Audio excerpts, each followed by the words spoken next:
vai pregar sábado, domingo, prega a mensagem que você prega lá, só dá uma mexidinha nela. Eu falei, não.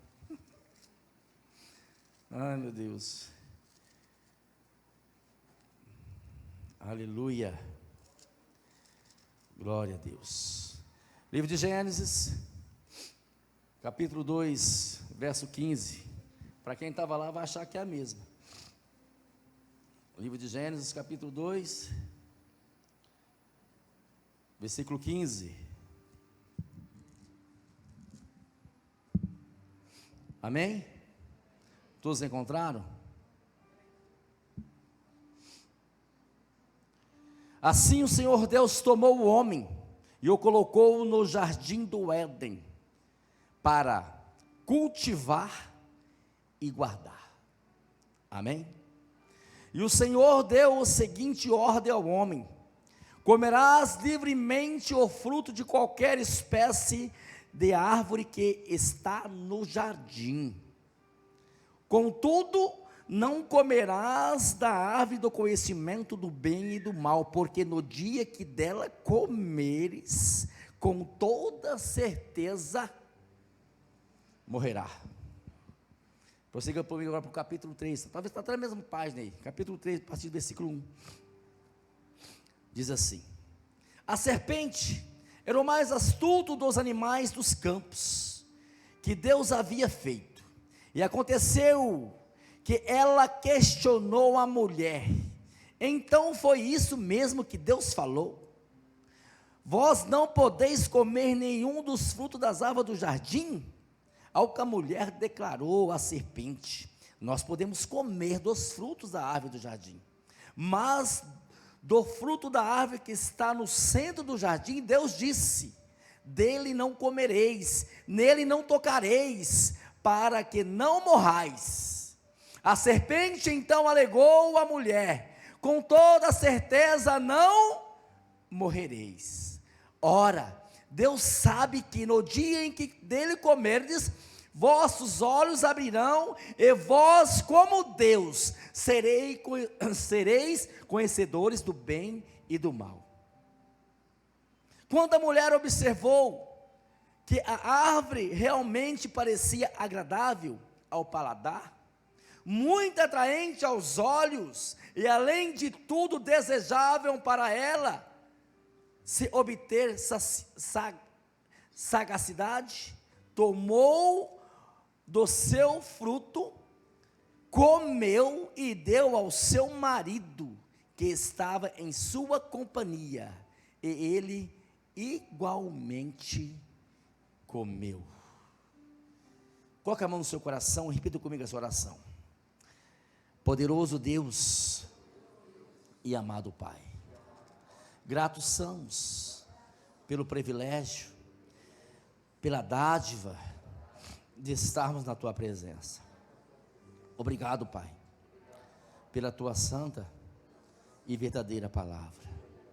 Que nesta noite ela seja instrumento de cura e transformação para a minha vida, em nome de Jesus, amém. Podemos tomar vossos assentos em nome do Senhor Jesus, amém, glória a Deus. O tema dessa mensagem é: aprenda a defender o seu propósito. Diga para o seu irmão: aprenda a defender o seu propósito. A Bíblia diz que Deus faz o homem e posteriormente faz a mulher, e Deus faz um lugar para que eles habitem. Na região do Éden, Deus constrói um jardim, ali planta variedade de frutas, de coisas, de muitas coisas ali, para que eles possam se alimentar deles, mas dá uma direção ao homem e à mulher: vocês podem comer de tudo que há no jardim, menos da árvore que está no centro.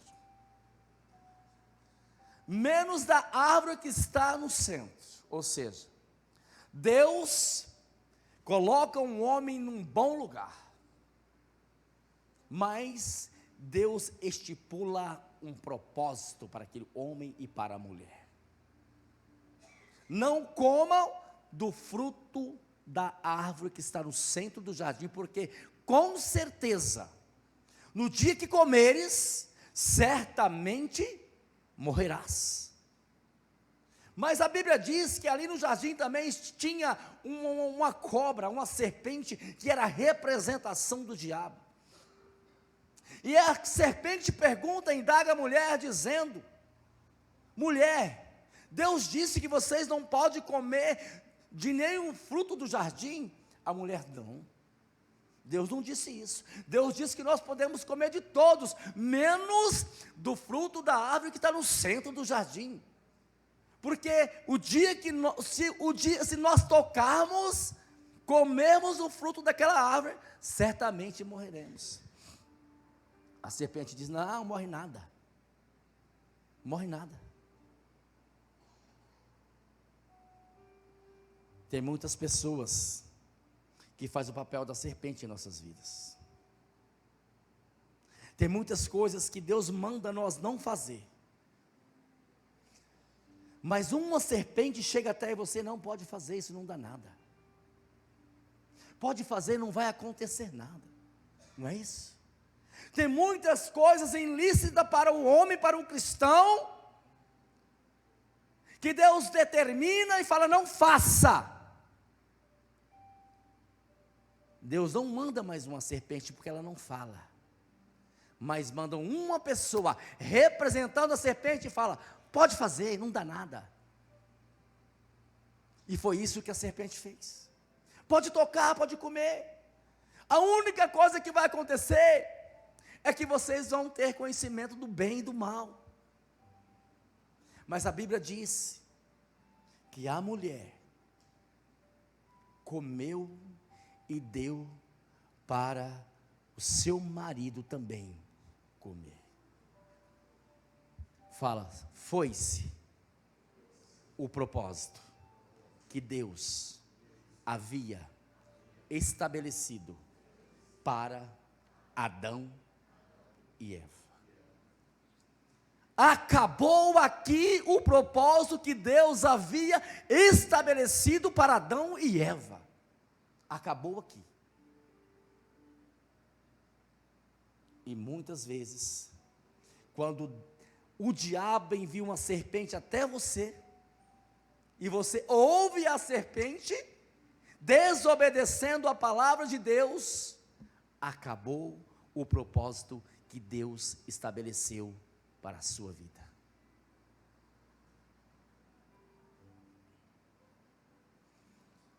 Você sabe qual que é o propósito que Deus tem para a sua vida?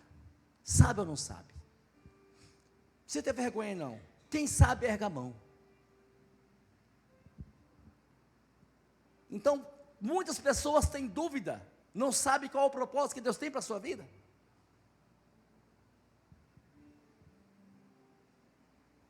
O primeiro é o plano de salvação. É ou não é? É o plano de salvação. É o primeiro propósito. E se eu for falar para vocês, eu vou passar o tempo que eu tenho falando do propósito que Deus tem para a sua vida. Deus tem um propósito de tornar você um evangelista, ganhar alma para Jesus, ir e fazer discípulos. Tem ou não tem? Deus tem um propósito para que você conduza os seus filhos aos caminhos do Senhor, é ou não é? Deus tem um propósito para o homem, cuidar da família, governar, cultivar, guardar a família, é ou não é? Ah, pastor, mas e no mundo secular? Talvez, não sei. Talvez daqui dentro Deus levanta um presidente do país. Que bom que se levantasse. Talvez Deus aqui dentro levanta o maior empresário que esse país já teve. Talvez daqui dentro Deus levanta o maior pastor que esse país já teve, que o mundo já teve. Eu não sei. Mas Deus tem um propósito para você, e Deus tem um propósito para mim, mas com certeza o diabo vai tentar impedir que esse propósito se cumpra. Você pode ter uma certeza que o diabo vai impedir que esse propósito se cumpra. E talvez a serpente está dentro da sua casa. Meu marido, não. Seus familiares. Talvez se ele não for crente, pode ser ele. Mas o diabo levanta serpentes para impedir que o propósito de Deus se cumpra na sua vida. O que cabe a nós é detectarmos aonde está essa serpente, de que forma ela está usando. Talvez a serpente que está te afastando do propósito é o seu iPhone, mas o meu não é não, tá? O meu é smartphone. Talvez o propósito que está afastando você do propósito de Deus está nos lugares que você frequenta, aonde você anda, está numa amizade. Talvez a serpente está lá.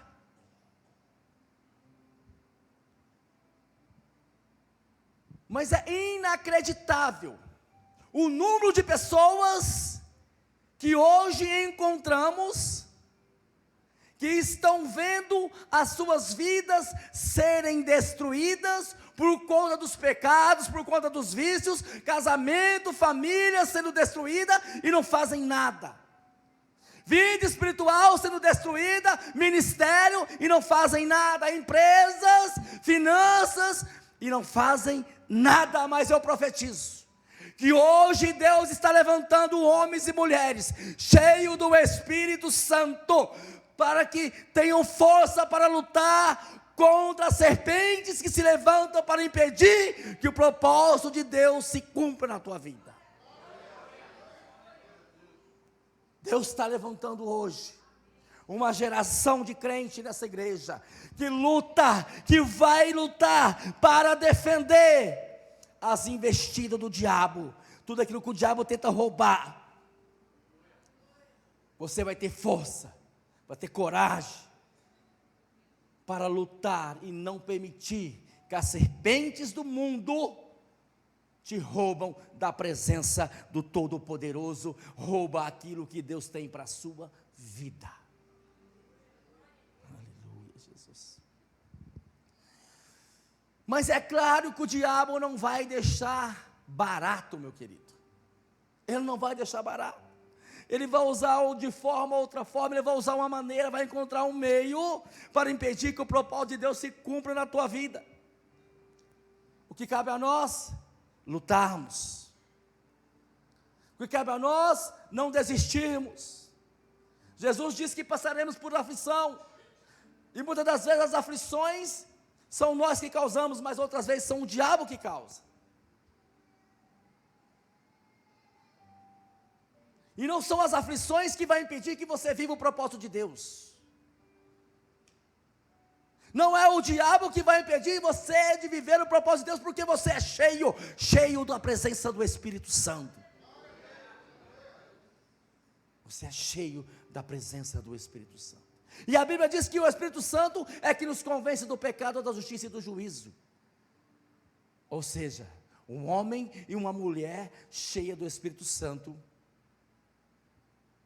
não será seduzido ou seduzida por serpentes. Não será seduzida ou seduzida por serpentes. Muitas pessoas falam que os maiores tesouros estão nas minas de diamantes, ou então no subsolo das terras amazônicas. Mas os maiores tesouros estão nos cemitérios. Lá estão milhões de propósitos enterrados. Milhões. Milhões de propósitos enterrados e nunca foram executados. Porque as pessoas não tiveram força para lutar, para defender o propósito que Deus tem para a sua vida.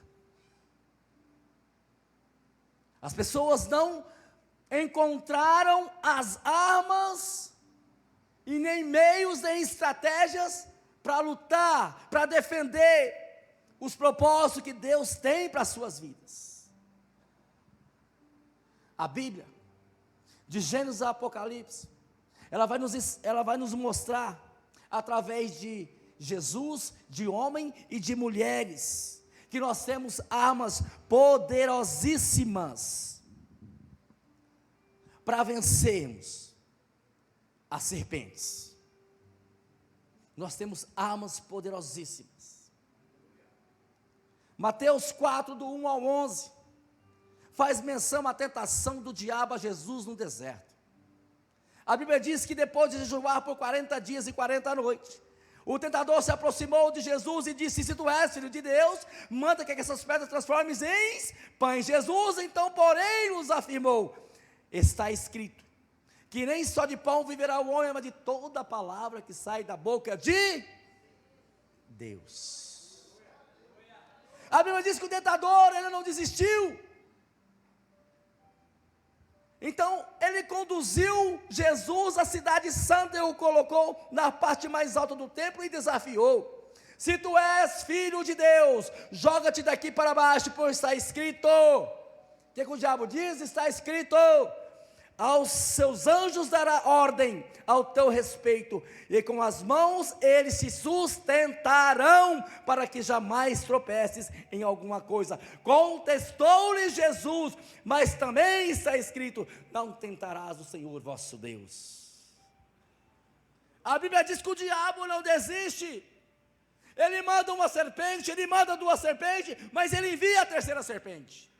Preste atenção. Tornou o diabo a levar agora no monte mais alto, e lhe mostrou todos os reinos do mundo de todo o seu esplendor. E propôs a Jesus: tudo isso darei, se prostrando-me e adorares. Ordenou-lhe então Jesus: vai-te, Satanás, porque está escrito, ao Senhor o teu Deus adorarás, e a só Ele o servirás. Assim o diabo o deixou, e eis que vieram os anjos e o serviram. Aleluia, Jesus. Aqui nós aprendemos que para nós defendermos o propósito que Deus tem para nossas vidas, nós devemos ser obedientes à palavra de Deus. Jesus não venceu as tentações, não venceu as serpentes, porque ele conhecia a palavra, não, porque ele obedeceu a palavra. Saber e conhecer a palavra não tem nada a ver com obediência, porque o diabo também conhece, porque diz: está escrito, não diz? Está escrito. Se invocar os anjos vão vir te guardar. Então o diabo também conhece a palavra. Mas Jesus não venceu as serpentes, não venceu o diabo, porque ele conhecia a palavra. Ele venceu porque ele obedecia à palavra. Por que Eva não venceu? Porque ela não obedeceu à palavra de Deus. Por que você não vence? Porque você não obedece à palavra de Deus.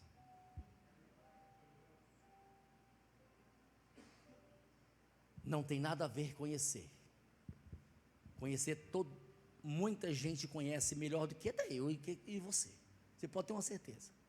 Mas agora eu quero ver obedecer. Ser fiel à palavra de Deus. Jesus obedeceu e venceu as tentações do diabo. A Bíblia diz em 2 Crônicas 20, se você for ler o capítulo, não vou ler para você, mas se você for ler o capítulo de 2 Crônicas 20, você vai ver que 3 nações se unem para guerrear contra o rei Josafá. 3 nações se levantam para guerrear contra o exército do rei Josafá. E o que Josafá fez para defender o seu propósito? Qual era o propósito de Deus para Josafá? Reinar, governar Israel, dar direção ao povo. Era o propósito de Deus para Josafá era esse. mas nações se levantam. Ou seja, chegando ali serpentes. 3 serpentes se uniram para tirar Josafá do propósito.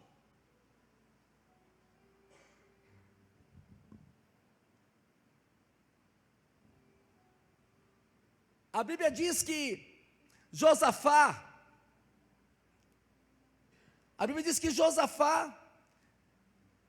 proclamou um jejum nacional, presta atenção, nacional. Ele convocou a todo Israel para fazer jejum. Mas como se não bastasse, reuniu todos e se colocou a buscar a Deus por aquela causa. E com isso, o que Josafá nos ensina?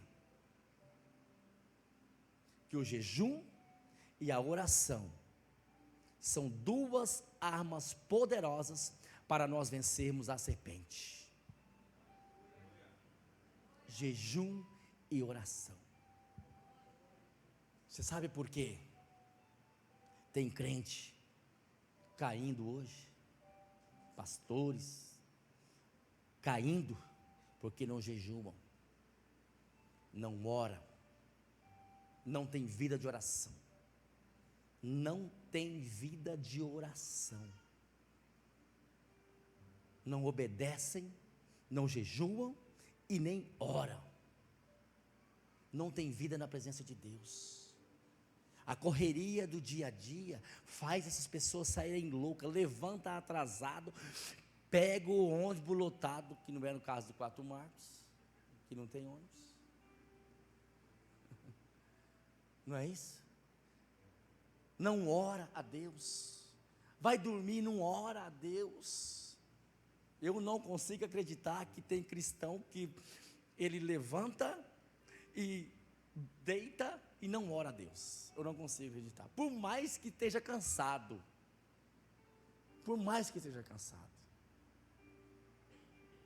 eu não consigo acreditar. Então a Bíblia diz que ele proclamou um jejum nacional. Pastor, como é que eu faço se a serpente levantasse na minha família? Proclama um jejum familiar. E põe todos a buscar a Deus a favor do seu propósito. O propósito é destruir minha família? É, diabo. Você não vai destruir não, porque minha família está unida orando. O propósito é você me vencer através do vício, do pecado? Não, você não vai. Você não vai. Porque nós estamos jejuando, nós estamos orando, nós somos obedientes. A serpente vai fugir de você. Eva não pensou nem em orar. A Eva não orou. Ela olhou para aquela coisa lá, para aquele fruto, e achou agradável ao seu paladar. O diabo não apresenta nada feio para você, meu querido, e nem para mim. O diabo vai apresentar algo que vai nos alimentar, que vai nos atrair. Vai nos atrair. Eu tenho certeza que se aquela fruta fosse um pé de jiló, a Eva não tinha ido lá. Amargo. Então, meu querido, o diabo não vai apresentar jiló para você, não. Vai apresentar coisa boa. Vai apresentar coisa boa. A Bíblia diz que Josafá jejuma, Josafá ora. Em 2 Crônicas 20, versículo 15, a Bíblia diz que o profeta diz a Josafá: não tenha medo, porque essa luta não é tua, mas de Deus. Aleluia, aplauda o Senhor. Aleluia, aleluia. Ele venceu a serpente. Ele venceu a serpente. Sabe o que eu entendo aqui? Que Deus luta por aqueles que oram e jejuam. Você não está entendendo essa mensagem, né? Não está entendendo. Deus luta por aqueles que oram e jejuam. Aleluia!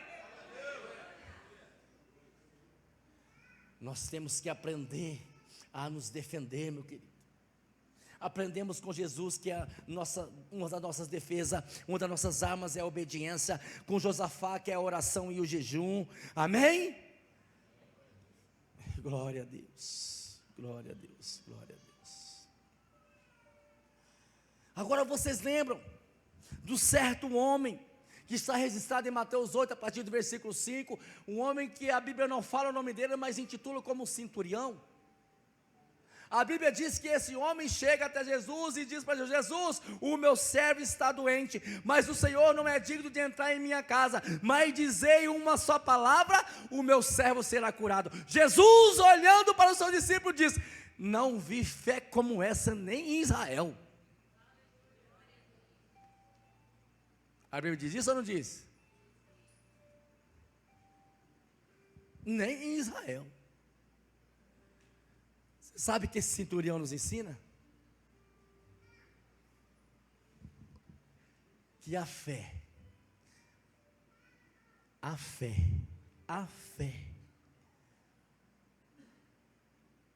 nos ensina a defendermos os nossos propósitos. Qual era o propósito para aquele homem? Vida. Qual era o propósito daquele homem? Vida, vida e abundância. Não é isso? Mas só, meu querido, que eu nunca vi uma geração de crente com tamanha pequena, nunca vi. É muito pequena a fé dessa geração de crente, mas muito pequena mesmo. Jesus diz que se a nossa fé fosse o tamanho de um grão de mostarda, falando no sentido figurado, nós dizíamos para aquela montanha sair daqui para acolá, ela saía. Ou seja, Jesus estava querendo dizer nessa história, nessa parábola, que não tem situação que não mude se nós exercermos a nossa fé. Não tem situação que não mude.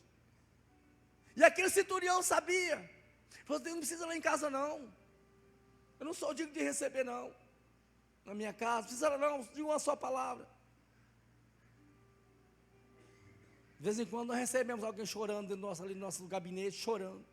Pastor, pelo amor de Deus, está acontecendo isso, está acontecendo aquilo. Só chora, não fala nada. O que está acontecendo quando você está chorando? Não quer exercer a fé, gente. Você sabe o que está acontecendo hoje? As pessoas estão querendo que os pastores, os pais, o amigo, o discipulador, lute para defender o seu propósito. Não, quem tem que lutar é você. É você que tem que lutar.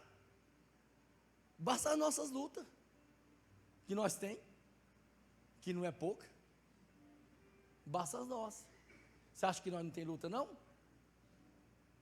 Fica um dia com nós, para você ver as nossas lutas. Fica com nós. Não, o pastor que tem que defender o meu propósito. É o pastor. Não, querido, eu não estou falando que você não tem que nos procurar, tem que nos procurar. Mas nós temos que aprender a defender o nosso propósito. Você acha que Eva estava dizendo: Deus vai defender, Deus deu tudo isso aqui? Ele não vai deixar que eu toque naquilo lá. Não, meu querido, era Eva que tinha que defender, não era Deus não. Deus sabia que ela ia tocar, Deus, ela vai tocar tal hora. Tal hora ela vai tocar na fruta. Mas, ela esperando que Deus, não, é você que tem que defender o seu propósito. É você que tem que defender. Então o centurião diz: Jesus, não precisa ir na minha casa não, Jesus. O Senhor tem poder. Eu conheço o seu poder, eu conheço que o Senhor está aqui mesmo. O Senhor fala assim: está curado, está curado. Amém? Já pensou? Nós exercer essa fé desse centurião? Lá agora no UTI, lá em casa, tem muitas pessoas que a medicina já desenganou. A Regina sabe disso. Ela trabalha lá. nós daqui falar assim, ó, o pior que tiver lá, está curado, em nome de Jesus. A Bíblia diz que se nós exercer nossa fé, reveste toda a situação. É ou não é? Mas nós não aprendemos, nós temos que aprender que se nós usar a nossa fé, não vai chegar a serpente perto de nós. Ela pode chegar, mas não vai impedir nosso propósito. E a Bíblia diz, em 1 Samuel 17, que os filisteus se colocaram na posição de batalha contra o povo de Israel, contra o exército do Deus vivo. E o exército filisteu, havia ali um guerreiro forte, grande, 2,90 metros de altura, chamado Golias, que desafiava o exército de Israel por 40 dias, de manhã e à tarde desafiava, dizendo, tem homem aí para me encarar? Por 40 dias no campo de batalha, um exército de lá, um exército de cá, e um valentão se levantava para derrotar o exército do Deus vivo, e ninguém se propôs a lutar contra aquele homem. Mas a Bíblia diz que Jessé, um enviado de Deus, pai de Davi, assim, filho, leva esses alimentos lá para os seus irmãos, no campo de batalha, e eu quero notícia dele. Mas esse cara, chega lá no momento exato do desafio diário, do gigante Golias. Ele olha para o rei Saul e diz assim, olha aqui, não turbe mais o seu coração, não se preocupe, eu vou lutar contra esse incircunciso. O que ele estava dizendo? Eu vou lutar com esse cara porque não tem aliança com Deus. Incircunciso é que não tem aliança com Deus. Eu vou lutar contra ele. É eu que vou lutar contra ele. Os seus irmãos falam, você está doido. Sua Saúl também, você está doido. Porque esse cara é guerreiro, você não luta com ninguém. Não luto. Luto com urso, luto com leão. E Deus vai colocar esse cara na minha mão. Você pode ter uma certeza.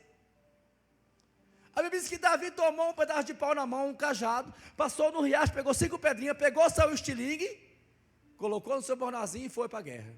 Mas quando o gigante Golias olhou lá de cima, viu aquele carinha, de pequena estatura, ruivo, bonito, igual o pastor Francisco, e falou assim para ele assim, ó, por acaso sou algum cão que venha comigo com um pedaço de pau?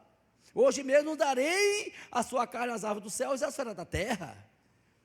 Aí Davi falou para ele assim, tu pode vir a mim com espada, lança e escudo, mas eu vou a ti com o Senhor dos exércitos. Oh Deus, aleluia, oh aleluia Jesus. Não precisa participar mais de coisa, né? É bom participar de Aviva Homens, hein? Aleluia. Você pode vir a mim com o que você quiser, Golias, que eu vou até ti com o Senhor dos exércitos. Você sabe o que Davi ensina aqui para nós? Que nós vamos defender o propósito que Deus tem para a nossa vida, quando nós reconhecemos o poder de Deus. O poder de Deus, não é o seu poder não.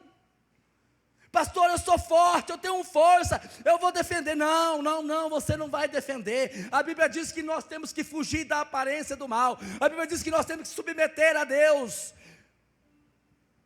e resistir o diabo, e ele fugirá de vós. É ou não é? Então não é eu, não é você, não é Deus, é o poder de Deus. O poder de Deus nos ensina a defender o nosso propósito.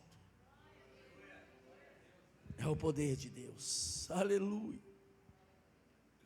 glória a Deus. A Bíblia diz, lá no livro de Números 13, que Deus dá uma direção a Moisés, levanta 12 homens, e manda numa missão expiatória, para expiar a terra que eu prometi aos vossos antepassados. A Bíblia diz que Moisés levanta 12 homens, cada um líder das suas tribos, e envia a missão expiatória. A Bíblia também relata que 40 dias depois eles voltam, trazendo o relatório a Moisés e diz, olha, a terra é boa, Moisés. A terra é boa. A Bíblia diz muito mais, né? A Bíblia diz que eles trazem um cacho de uva e 2 homens têm que carregar ele. Traz um cacho de melancia. 2 homens têm que carregar o cacho de uva. Aí a Bíblia diz que a terra é boa, é produtiva, é fértil, é tudo que, como Deus falou, mas lá as cidades são fortificadas, ou seja, são protegidas. O povo lá é numeroso, e lá também nós vimos o quê? Descendente de Anáquis, os gigantes. O que seria nós diante deles? Parecíamos gafanhotos. Não diz isso a sua Bíblia? Números 13. Dos 12, 10 disseram a Moisés e a toda a congregação: olha, nós jamais herdaremos aquela terra, jamais. Mas 2 homens dos 12, Josué e Caleb, defenderam o propósito que Deus tinha para a vida deles. Qual que era o propósito? A terra, fala a terra. A terra era o propósito. 2 homens defenderam Josué e Caleb, defenderam o propósito que Deus tinha para eles. Aí a Bíblia diz que Josué e Caleb fez calar aquela grande multidão e diz: nós subamos e herdamos aquela terra porque Deus nos prometeu. Deus nos prometeu. E ele diz mais ainda no capítulo 14, versículo 9, diz assim: tão somente não vos rebeleis contra o nosso Senhor, não temais medo daquele povo, daquela terra, pois devoraremos como um bocado de pão, sua sombra protetora lhes foi retirada, ao passo que o nosso Senhor, o Eterno, está conosco, portanto, não tenhais qualquer receio deles. O que Josué e Caleb nos ensina? Com isso, que para defender o nosso propósito, nós temos que ter coragem. Quando Deus dá a ordem a Josué para liderar o povo, logo após a morte de Moisés, Deus diz: seja forte e corajoso. Porque Deus sabe que para defender os nossos propósitos nós temos que ser corajosos. Homem corajoso, mulheres corajosas. Nada pode nos paralisar. O medo te paralisa, mas se nós somos corajosos, nada pode nos paralisar e não vai parar, porque agindo Deus, ninguém impedirá. Aleluia. Então nada pode te paralisar.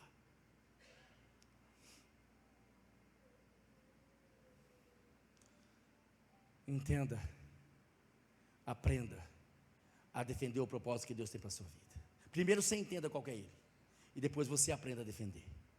A Bíblia diz em 2 Samuel, no capítulo 23, que Samar era um dos valentes de Davi, e defendeu sozinho uma plantação de lentilhas.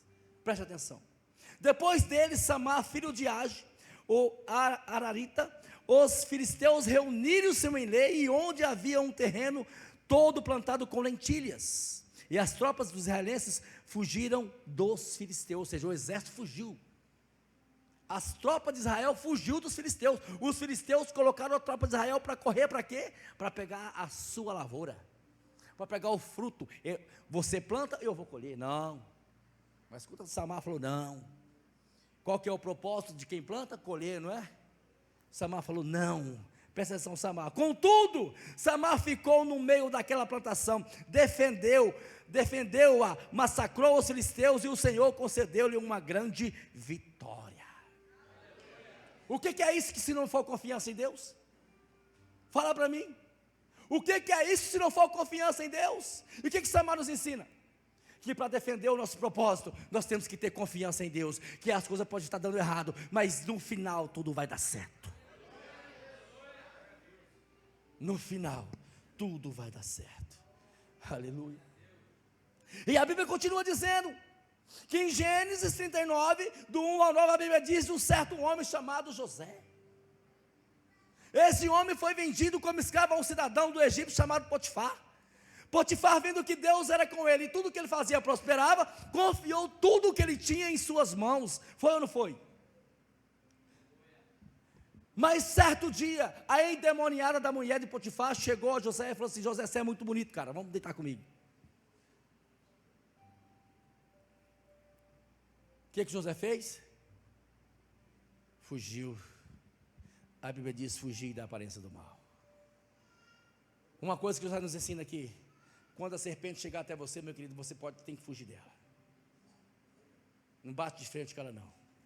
Foge dela. Mas José não ensina outra coisa. José fugiu deixando a sua capa. Aí José diz assim: eu farei algo tão perverso contra o meu Senhor, que confiou tudo na minha mão, ainda pecar contra o meu Deus? O que José nos ensina?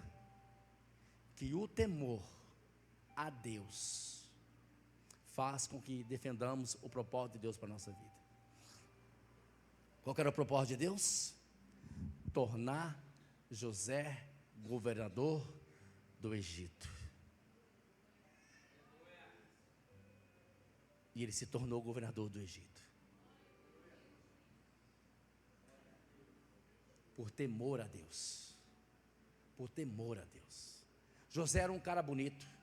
José era um cara novo. Estava num lugar distante, numa terra estranha, onde as pessoas não compartilhavam da mesma fé que ele compartilhava, mas mesmo assim, o temor ao nosso Deus permaneceu. Talvez as serpentes que estão chegando até você não compartilham com a mesma fé sua. Talvez é no seu trabalho, talvez é num aniversário, talvez é numa festa, talvez é num tal lugar, eu não sei aonde é.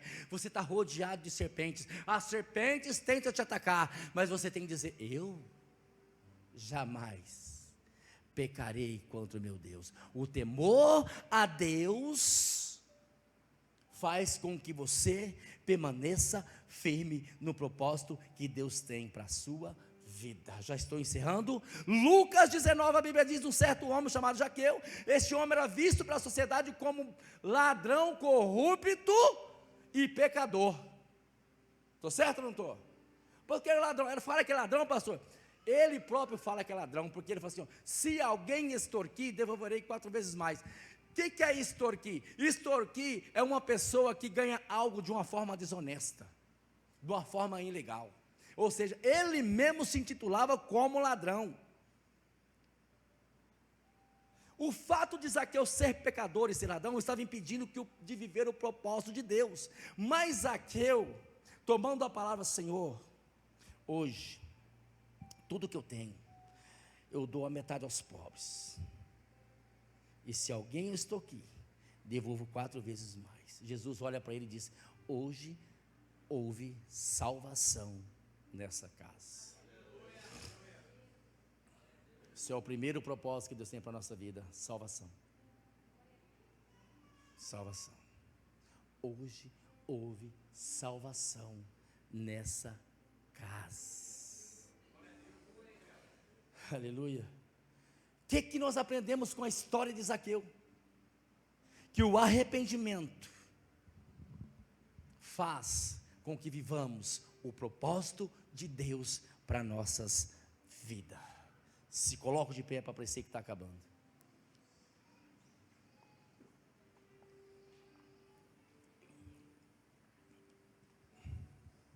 Aleluia, Jesus.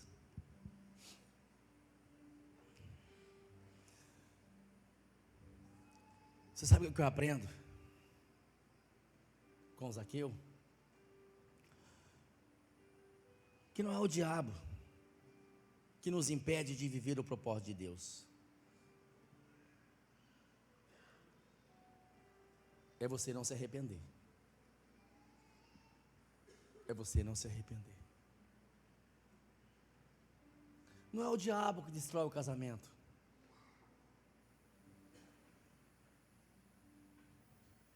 É você que não se arrepende daquilo que você está fazendo para destruir o seu casamento.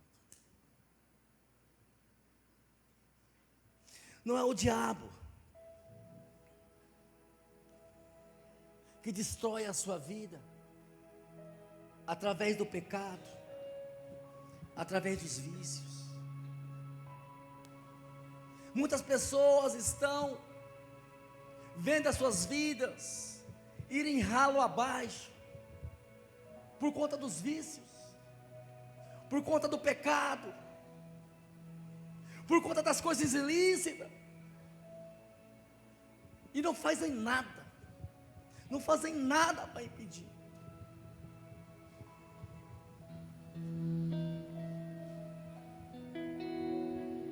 Então não é o diabo.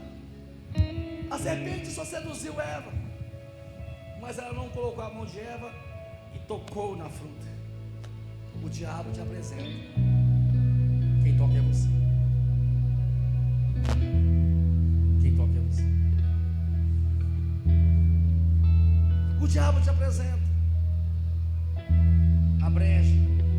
O diabo te apresenta o uísque. Ele te apresenta o adultério. Ele te apresenta a pornografia. Ele te apresenta a prostituição. Ele te apresenta a mentira.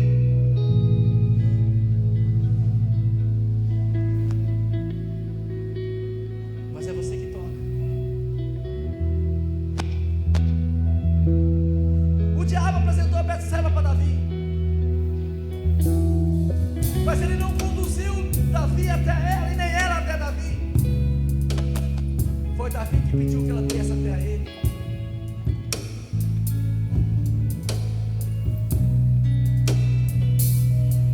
Estamos colocando muita coisa na conta do diabo. O diabo não te apresenta a droga. Ele te apresenta a droga, mas ele não traz até você. É você que vai na boca. É você que vai lá comprar. Aprenda a defender-se das serpentes do diabo. Para de ser negligente, igreja.